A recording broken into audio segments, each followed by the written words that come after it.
ময়নামতি নদীর পাড়ে ছোট্ট একটি গ্রাম, সেই গ্রামেরই একটি মেয়ে ময়না যে তার নাম।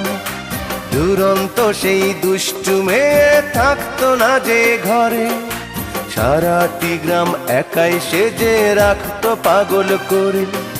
পাশের গায়ের একটি ছেলে, নাম ছিল তার মতি। ময়না ছিল সেই ছেলেটির একমাত্র সাথী।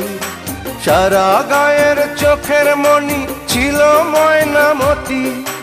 এই গ্রামেতেই ছড়িয়ে আছে ময়নামতির স্মৃতি রে, ময়নামতির স্মৃতি, ময়নামতির স্মৃতি রে, ময়নামতির স্মৃতি।